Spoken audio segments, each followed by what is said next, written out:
Surprisingly resonant, deeply emotional story about fear, love, and survival. It is a perfect example of how a world made of literal blocks can actually build something profoundly human. Just listen to this opening line. In a vast world of blocks, where danger hides beneath beauty, two souls were about to collide. It instantly sets the stage, doesn't it? It hooks you right from the jump with this huge cinematic promise. We aren't just looking at a run-of-the-mill survival story in this explainer. We're diving into a narrative where intense action and deep mystery intertwine perfectly, putting two completely different lives on a total collision course. Act 1, The Divide. Every great story needs a starting point, right? A status quo before the world turns upside down. To really get this, we have to look at the stark contrast between our two protagonists' worlds. Imagine Arav's home in the peaceful plains. It is bright, calm, packed with crops, and totally centered on family. It's basically the ultimate safe haven. But then, picture Mira's reality out at the dark forest edge. It's foggy, it's mysterious, completely isolated, and strictly focused on raw survival. The environment out there perfectly reflects the internal state of the people living in it. So who are the people living in these spaces? Well, Arav operates on a philosophy of community and kindness. His tools are farming implements, and his whole driving motivation is protecting his family and the village children. You see this when he gently warns the kids, don't go near the caves, monsters come out at night. He's protective, but gentle. And then there's Mira. Her philosophy is pure isolation. She relies on hunter weapons, and her sole motivation is keeping her younger brother alive. Her strict rule to him is, I'll bring food before sunset, lock the door if I'm late. It is a harsh, unforgiving reality, and she leaves absolutely zero room for error. That brings us to Act 2, the catalyst and the mystery.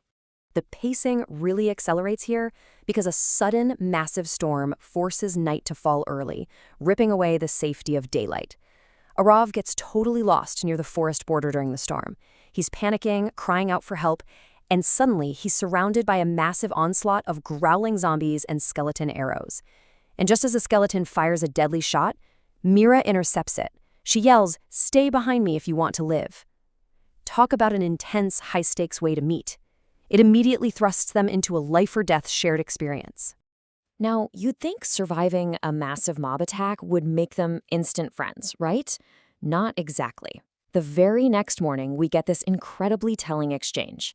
Arav is super grateful. He says, "Thank you, I've never seen someone fight like that." And Mira's response is just pure ice. She tells him, "We don't trust outsiders. Go back to your safe village. Don't come here again." This immediate harsh rejection really highlights her deeply ingrained walls. She views any kind of connection as a dangerous threat to her carefully managed survival. So does Arav just go home and forget about it? Nope, he doesn't listen.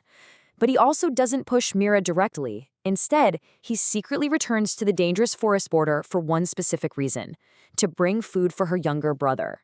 It's a brilliant move.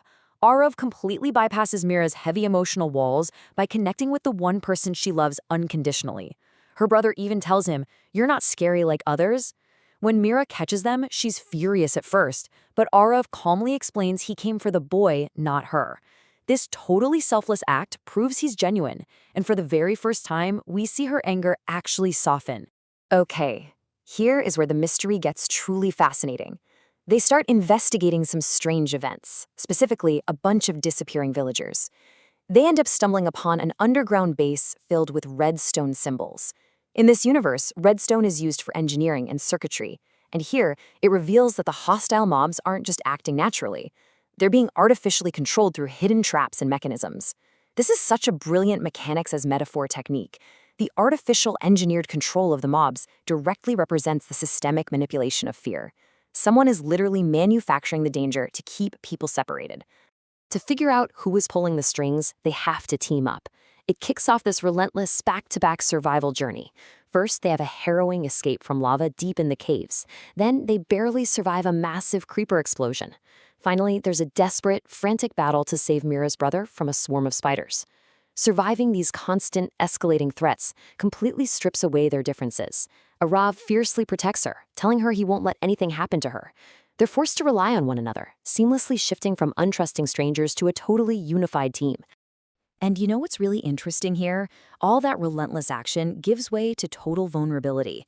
During a quiet moment by a lake at sunset, Arav admits that despite how different they are, he feels alive with her.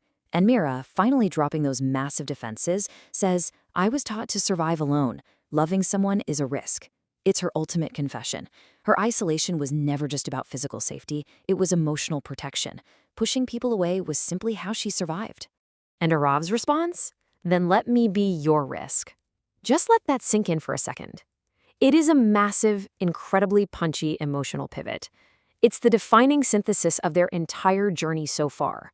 He acknowledges the danger, he entirely validates her fear, but he offers himself as the one thing worth taking that massive leap for.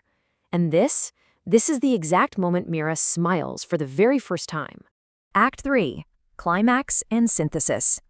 That quiet moment ends pretty quickly, as our heroes trace the redstone mechanisms deep underground to confront the true source of the darkness. They uncover the villain, an ex-villager who has completely lost their way.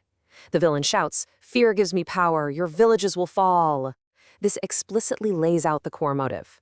They aren't just destroying buildings for fun, they're weaponizing fear and division to gain ultimate power. If the villages are terrified of the dark and completely isolated from each other, they're weak, which makes them incredibly easy to control. So the final showdown kicks off, and it is absolute climactic chaos. The villain unleashes a massive, overwhelming wave of these fear-controlled mobs. In the middle of this frantic battle, Mira actually takes severe damage by throwing herself in front of Arav to protect him. Seeing her hurt, Arav snaps. He yells no and takes immediate action. He uses TNT combined with redstone to completely obliterate the control system. Think about the metaphor here for a second. Arav's use of TNT and redstone represents an explosive, disruptive act of love, literally and figuratively shattering the systemic mechanics of fear. Boom! The explosion rips through the underground chamber. And then, just complete silence. With the redstone system destroyed, the unnatural control is broken. The mobs immediately stop in their tracks. The artificial danger is completely gone. That heavy, suffocating weight of fear is lifted in an instant, leaving behind a really profound, peaceful stillness. Building an unbreakable bond. The battle is won, but the real victory is what happens next. So what does the world look like after the dust settles? In the beautiful final outcome, we witness the new world. The previously divided peaceful plains and dark forest edge are no longer separated by danger and mistrust. The villages actually unite and physically rebuild together. The narrative hands us this amazing truth. From fear comes unity, and from survival comes love. And, of course, in the final scenes, Mira and Arav, holding hands as kids play around them, make the choice to stay together. Two separate communities become one. This really brings their whole journey full circle, doesn't it? Look at their final exchange. Mira says, "Trusting you saved everything." And Arav replies, "And loving you saved me." Their character arcs have completely crossed over.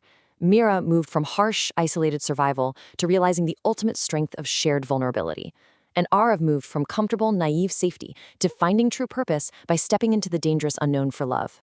As we wrap up this explainer, I really want to leave you with a question to chew on. What unbreakable bonds will you build when you choose love over fear? Look, we all have our own walls, right? Our own dark forest edges that we use to keep the world out just to feel safe. But as the story so beautifully demonstrates, when you finally dismantle the mechanics of fear, you create the space to build something truly lasting. Keep learning, keep breaking down those walls, and I'll catch you in the next explainer.